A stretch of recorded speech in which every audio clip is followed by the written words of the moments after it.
You may have tried Aurora on the Astral Lounge in Neon. You'll notice that it considerably slows down time, letting you dance all over your enemies. The problem is you can only buy and use it on Neon. If you're caught carrying outside of Neon, you'll be arrested. You can't even quick travel with it on your person, so what's the best way to use it? Well, make it yourself. Did you know you can learn the recipe and make it at any farmer lab, like one you can put on your ship in the infirmary hab? So how do we learn the recipe? Well, the first time you visit Neon, you'll overhear some people talking and be given the mission Loose End.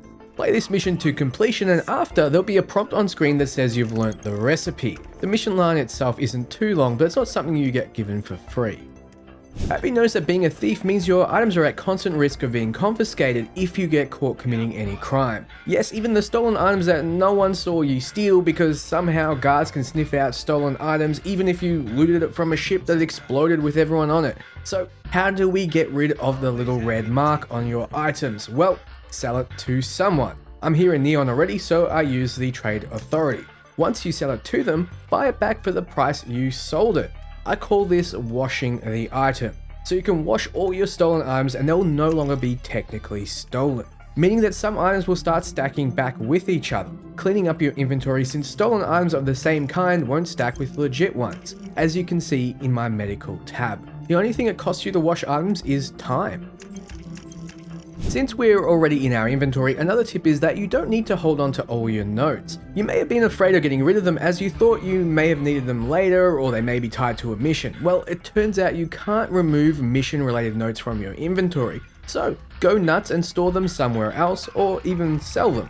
Personally, I store them on my ship. Keep in mind all your survey data will be in this tab, so you should keep that on your person for quick selling to Vlad at Constellation. With a clearer notes section, you can quickly focus on the newer ones you get. Have you ever noticed the gas vents around planets and moons, but when you scan them, there's no way to harvest? Well, drop your scanner and don't be afraid to get close, because when you do, outside of scan mode, you get the option to harvest them. It seems obvious when I say it now, but a lot of people, myself included, didn't know this when they started. You may take a bit of environmental damage based on your suit's protection, but that's fine. It'll go away once you're back on your ship. Another thing the game doesn't tell you is that boost packs have vertical and horizontal thrust, but there's no button for horizontal thrust unless you manually set it. Why would you want horizontal thrust? Well, if you compare the speed of using a normal boost pack to using it with horizontal thrust, we can see it's much faster. I have no idea how to do this on Xbox, but on PC, you go to your key bindings and under jump is alternate key. Set that to something else like left alt, or if you have extra mouse buttons, one of those. So then all you need to do is jump, then press that alternate button and you zip around, saving you tons of time, especially in places you really can't be asked, like when you need to get back to a point you've already explored. Do you find yourself low on credits, weapons, spacesuits, resources, food and medicine, or you just wouldn't complain hoarding some more? Well, this is a Bethesda game. No doubt the devs have added a 1 pixel secret spot for you to access all the shops in the game's inventory around the map. It just so happens I've found one. Right outside Shepard's shop is a puddle of water. Hit the angle just right and you can steal from him. Thankfully, this isn't Mass Effect and you won't have a Spectre hunting you down. In fact, it's not counted as stealing at all. So the puddle is located in Aquila City, and people in my Discord mentioned there's another puddle somewhere in the city that has the same thing, but I haven't found it yet. Just be ready to haul all the stuff you stole back to your ship or somewhere to store it, because you most likely won't be able to carry everything. However, if you really don't want how much you carry to be an issue, or you want to sprint all the time, don't sleep on this next tip. I have to warn you though, if you haven't visited your first temple during the main storyline yet and have not discovered what it unlocks with your character, please skip ahead to the next tip. Timestamps are below. I will wait. I'm waiting. Okay. The rest of you that stayed, you're legends, because frankly, I'm getting tired of having to dance around the spoilers. I just want to talk powers, and one of them is called Personal Atmosphere, and you should find temples until you find this power, because when you have it, if you're hauling a lot of items or simply like to sprint as much as you can, one press of the button and suddenly you get your full O2 back, fully scrubbing you of CO2 and making you immune to getting more for a short while.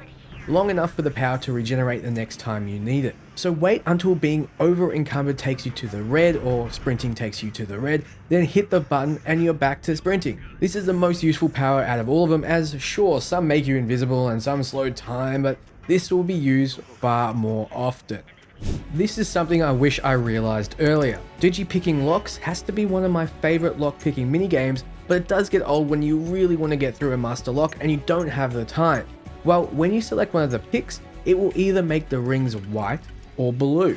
If it makes it white, you know to ignore that pick because it won't slot in. Inversely, blue means it does slot in.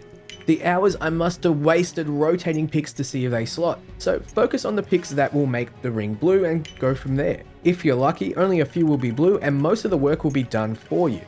Happy picking. You may notice that sneaking is especially unforgiving in Starfield, more so if you don't have many points in stealth. Well, you may not realize there are things you can do to improve your chance to remain undetected. First, check out your chems and your food. Lots will make you more quiet when moving around. Next, make sure you turn off your flashlight. It's something you may forget you have on, and for some reason, it makes enemies freak out when it's on even though they're nowhere near you. Also, finally, remove your spacesuit in mission areas that have breathable air, like the majority of the Ryujin Industries missions. Heavy spacesuits will increase the amount of noise you make, which makes sense when I say that loud, but in a video game, you may not expect it. Well, expect it and prepare thusly. You may not have realized, but you can have access to your ship's cargo from almost anywhere. Yes, even if you don't see it in your normal inventory tab. What you need to do is to go into your menu, then ship, then cargo hold. Voila, you can see exactly what you have in there. If you're close enough to your ship, you can even move things in and out of your inventory. It's a hotly discussed topic, but Starfield doesn't have maps, or at least good ones to help you get around. Personally, I don't mind as I love the joy of discovery without following a guide, but that's not for everyone. For most people, they want to know where everything is and want a reference point. Well, Map Genie has you covered. Head over to mapgenie.io/Starfield and check out their interactive maps. You can get some real granular detail, especially when it comes to cities. There was definitely things I missed before I checked the maps out, and I'm sure there'll be things you missed too. So the link is below. And that's everything. What did you think? Have any tips for me? Let me know below. Starfield is a massive game and it's impossible to cover everything, but I'm trying. So drop me a like and follow if you like the content. Thanks for watching, and until next time, ciao friends.